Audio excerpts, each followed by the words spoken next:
लेकिन अगर 250 वाला आंकड़ा सबको पता चल जाए तो देखेंगे किसी को कोलेस्ट्रॉल की दवाई खाने की जरूरत ही नहीं है। लेकिन आप सोचेंगे जिनका ऊपर उनको खाना चाहिए क्या? उनको अपना कोलेस्ट्रॉल नीचे करना है। कोलेस्ट्रॉल नीचे कैसे करेंगे? Don't eat cholesterol. अच्छा, ये कैसे पता चलेगा कोलेस्ट्रॉल किस खाने में है कि नहीं? याद रखिए, कोलेस्ट्रॉल बनाने की ताकत भगवान ने सिर्फ एनिमल्स को दी है, जानवरों को। हम जानवर है कि हम प्लांट है? We are animals. तो हमारी बॉडी कोलेस्ट्रॉल बना सकती है, पौधे कोलेस्ट्रॉल नहीं बना सकते। सेब ये जानवर से आया कि प्लांट से आया? Plant, no cholesterol. काजू जानवर से आया कि प्लांट से आया? Zero cholesterol. तो जबकि दूध जानवर से आया कि प्लांट से आया? कोलेस्ट्रॉल। तो आपको कोलेस्ट्रॉल नहीं खाना है, बस। तो जब भी कोई चीज खाएंगे आप पूछेंगे कहां से आई? अच्छा, जानवर से आया, मैं नहीं खाता। अच्छा, प्लांट से आया, खा लेता हूं। इतना ही तो करना है। आपकी बॉडी उतनी ही कोलेस्ट्रॉल बनाती है जितनी उसको जरूरत है, लेकिन जब आप ऊपर से खा रहे हैं दैट बिकम्स एक्सेस, वही अधिक हो रहा है। तो बजाय इसके कि हम ये बोलें कि डोंट ईट कोलेस्ट्रॉल, डॉक्टर बोलेगा दवाई भी खा लो, वही सर्जरी वाली बात। बजाय इसके कि मैं सुधीर भाई को बोलूं कि मैं चप्पल चेंज कर देता हूं साइज आपके हिसाब से, मैं ये बोल रहा हूं कि सर्जरी कर रहा हूं, क्योंकि चप्पल चेंज करने में कोई व्यापार नहीं हो रहा ज्यादा। जबकि इनकी, हाँ, अभी का न्यूज है कि छोटे बच्चों को भी कोलेस्ट्रॉल की दवाई दे दूं। कुछ समय पहले की ये बात चल रही थी कि ऐसा करते हैं, कोलेस्ट्रॉल की दवाई इतनी इंपॉर्टेंट है कि जो पानी की टंकी उसमें ही घोल देते हैं। सच्ची में कि सबके बॉडी में कोलेस्ट्रॉल ज्यादा, ऐसा मान ही लेते हैं। तो मैं आपको बोल रहा हूं कि अनजाने में आप वो दवाई का सेवन करेंगे और अब आप रियल मायने में बीमार होंगे, क्योंकि वो दवाई आपके बॉडी को बुरी तरह से इंटरफेयर करती है, बॉडी के प्रोसीजर से। याद रखिए, कोलेस्ट्रॉल की बात करें, हमारे बॉडी में जितने ही फंक्शन हो रहे हैं, हमारे बाल उग रहे हैं, हमारे नाखून उग रहे हैं, हमारे ब्लड बन रहा है, अलग अलग तरह के हार्मोन बन रहे हैं, वो सब कैसे बनता है? उसका आउटर लेयर कौन सा होता है? वो कोलेस्ट्रॉल का होता है। एक अंडा से मुर्गी बन जाती है, उस अंडे में एनर्जी, वो ताकत, वो लाइफ कहां से आती है?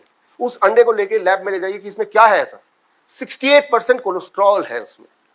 सोचिए कोलेस्ट्रॉल कितना इंपॉर्टेंट है कि कोलेस्ट्रॉल लाइफ बना देता है, और बाकी जो है वो सारा protein, carbohydrate, rest of the things. तो कोलेस्ट्रॉल एक इंपॉर्टेंट चीज है आपके बॉडी के लिए भी और चिड़िया के पैदा होने के लिए भी। उस चीज को विलेन बना के आपको दवाई खिला रहे हैं, उसके बाद से सारा दिक्कत शुरू होती है। Where the problem starts when you start taking the medicine, drug. तो खैर, ये जो मैंने अभी आपको बोला, इन सबके सबूत आपको अगर चाहिए तो ये जो किताब है हाई कोलेस्ट्रॉल मेडिकल फ्रॉड, ये डाउनलोड करके इसके सबूत ले सकते हैं। मैं ये क्यों बता रहा हूं आपको? क्योंकि आपको बीमारी से मुझे नहीं बचाना है। पहले तो बीमारी के नाम पे जो डायग्नोसिस है उससे बचाना है।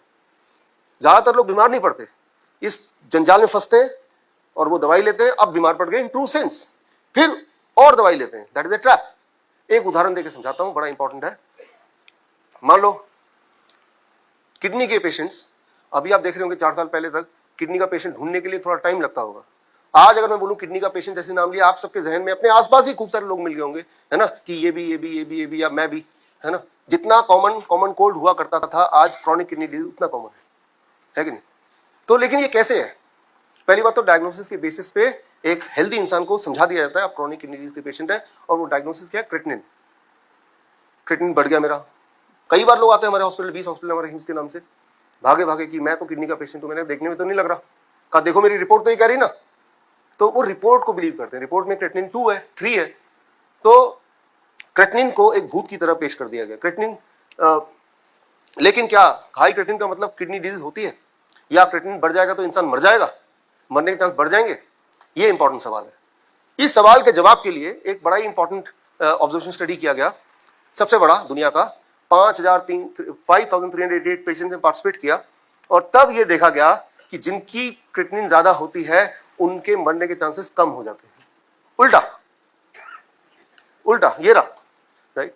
तो ये जो ये स्लाइड में देखे जाऊंगा, तो ये दिखाइए डॉक्टर को जब भी, या उस पेशेंट को दिखाइए। पेशेंट क्या हेल्दी इंसान जो क्रिएटिनिन के नाम पे कि मेरा तो क्रिएटिनिन बढ़ गया और मेरा किडनी खराब है, राइट। तो कई बार मैंने कहा कि नहीं, क्रिएटिनिन समझा देता हूं कि क्रिएटिनिन का कोई कनेक्शन नहीं है ज्यादा किडनी से। फिर वो एक और पासा फेंकता है, डॉक्टर का एक और रिपोर्ट सामने, देखो जी अल्ट्रासाउंड में आया कि मेरी किडनी सुगड़ गई है। आपकी किडनी कैसी थी डॉक्टर को पहले से कैसे पता कि ये सुगड़ी हुई है? वैसे भी आप सोच के बताइए, किसी का नाक चपटा है तो उसकी कम सांसें आएंगी, किसी की आंख ज्यादा दिखाई देगा। जिस प्रकार आपके नाक का साइज आपकी आंखों के साइज से कोई कनेक्शन नहीं है कि आपको कैसी सांसें आती है और कैसे दिखाई देता है, ठीक उसी प्रकार आपका किडनी का साइज कुछ भी हो सकता है, उसका कोई कनेक्शन नहीं, उसकी फंक्शनिंग कैसी है। लेकिन डॉक्टर ने बता दिया किडनी शुगर गया, वो मान भी गया, और मान गया, क्रिएटिनिन ज्यादा बढ़ गया, वो मान गया, और अपने आप को बिलीव करने लगा मैं तो किडनी पेशेंट। अब वो डॉक्टर जो बोलेगा या डकैत जो बोलेगा वो करेगा। वो किसी को भी लूटना आसान तब होता है जब उसको डरा दो। अगर किसी को लूटना चाहते हैं, डरा दो उसको, फिर कुछ भी मांग लो उससे, वो दे देगा। और डराने के जो हथियार है, मैं यहां तो चलो एक नॉर्मल कॉन्फ्रेंस है, जब मेरे मेडिकल कॉन्फ्रेंस होते हैं देश में विदेश में, मैं तो बोलता हूं जो मैं बोल रहा हूं इसके अगेंस्ट अगर आपके पास कोई एविडेंस है तो वो लाके दे सकते हो, ताकि एक अच्छा डिस्कशन हो। नहीं है, आप भी ढूंढ के दे सकते हैं कि इसके अगेंस्ट जो मैं बोल रहा हूं इसके विपरीत चीज अगर सही है तो वो आप ढूंढिए, राइट? है ही नहीं, सच्चाई यही है जो मैं बता रहा हूं।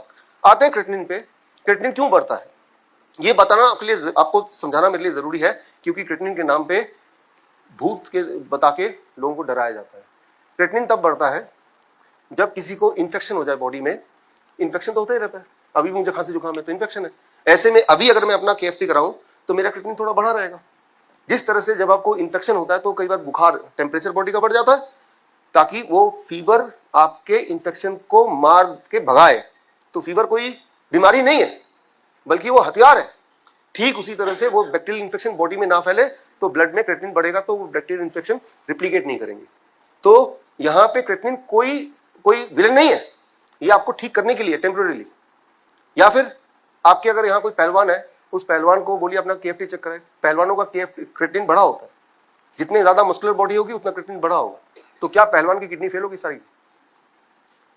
तो अगर आपके बॉडी में मसल मास ज्यादा है तो आपका क्रिएटिनिन बढ़ा रहेगा, but that does not indicate कि वो किडनी का पेशेंट है, राइट? या फिर जो लोग स्टीरॉइड लेते हैं, स्टीरॉइड्स, उनका क्रिएटिनिन फिर बढ़ जाता है, तो उनको क्या करना है? स्टीरॉइड छोड़ देना है, फिर वही सोल्यूशन है। अच्छा, एक एक्सपेरिमेंट कर सकते हैं, यहां तो नहीं कर सकते, यहां के बाहर कर सकते हैं। जिनको कई लोग होते हैं ना जो मांस खाते हैं, 20 साल के 28 साल की उम्र तक मैं भी खाता था, बंगाली परिवार में ऐसे ही होता है। उसके बाद तो मैं डेयरी प्रोडक्ट भी नहीं लेता, it had been long time. लेकिन मैं ऐसे बोलता हूं जब मैं मलेशिया वियतनाम जाता हूं कि एक दिन अपना क्रिएटिनिन चेक करो, फिर रेड मीट, मांस खूब सारा खा लो, खाने के 2 घंटे बाद फिर क्रिएटिनिन चेक कर लो, 2 घंटे के अंदर क्रिएटिनिन बढ़ जाएगा।